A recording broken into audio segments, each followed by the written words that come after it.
Good, happy Wednesday afternoon. I'm Riley King, and welcome to Afternoon News with Riley King. Let's begin. First up, we're going to begin with the Johns Hopkins University in Medicine COVID-19 dashboard. Let's take a look at that right now. And here is a look at that Johns Hopkins University and COVID-19 dashboard.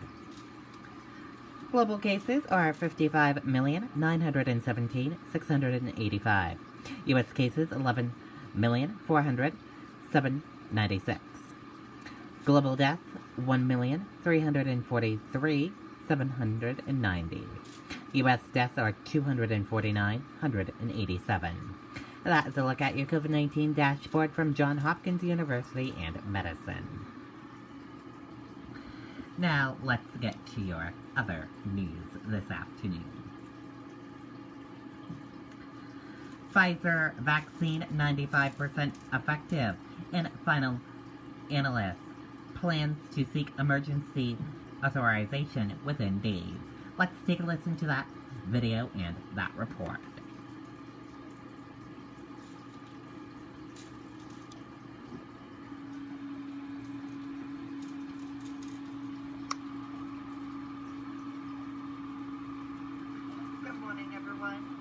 I'm Riley King, and welcome to my morning news report right here on the Riley King Network.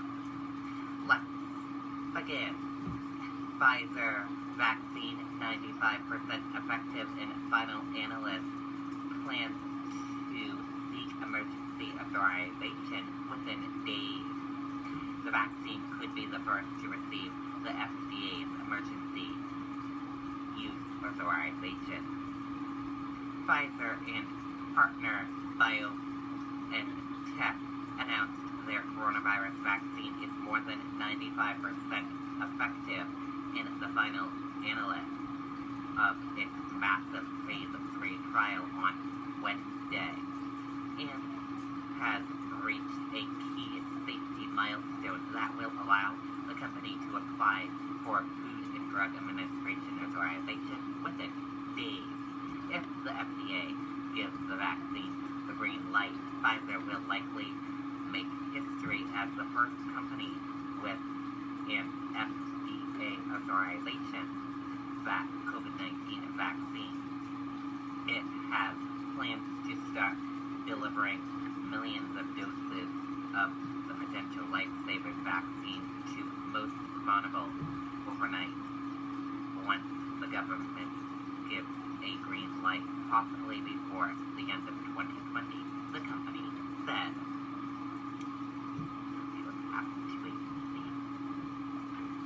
Just last week, Pfizer and BioNTech announced their vaccine was more than 90% effective, according to a primarily analyst based on the first 94 patients to develop symptoms of COVID-19 in the trial of more than 43,000 volunteers.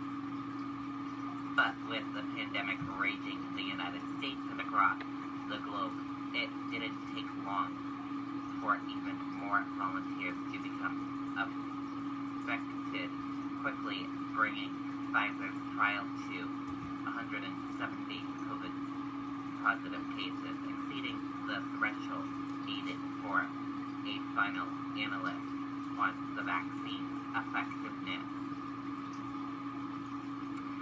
And that does it for this morning news report right here on the Riley King Network. I hope you all have a great rest of your day, and I'll see you back here later on today for another news report. Goodbye, everyone. Okay, and there you go on that video and that report.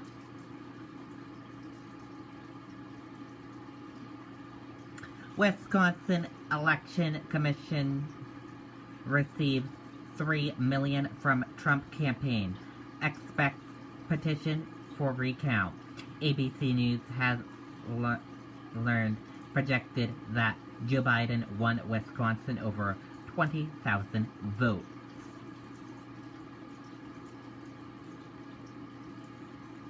The Wisconsin Election Commission announced Wednesday that it had received $3 million from the Trump campaign, expecting the money is meant to pay for some level of recount. The campaign will petition for later in the day. The Trump campaign also expected to put out an update soon, according to sources familiar with the matter. Boeing 737 MAX wins regulatory approval to return to the skies. The plane has been grounded for 20 months following 2 fatal crashes.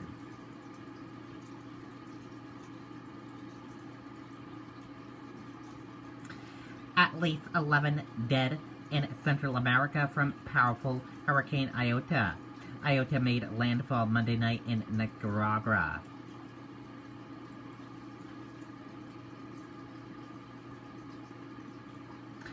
Wildfire destroys multiple Reno homes, hundreds threatened.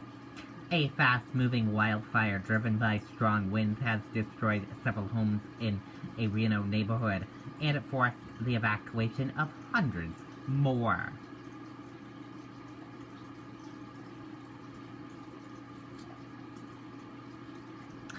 Five freed, 2 men in custody after Queens hostage standoff. Authorities say 2 armed men released 5 people who were held hostage during an apparent robbery attempt at a home in New York City, in borough of Queens, before they surrendered peacefully. Stocks rise slightly amid vaccine optimism. Small caps hit a record high. U.S. stocks rose slightly on Wednesday as investors remained hopeful that positive developments on a coronavirus vaccine front could result in a smoother economic recovery.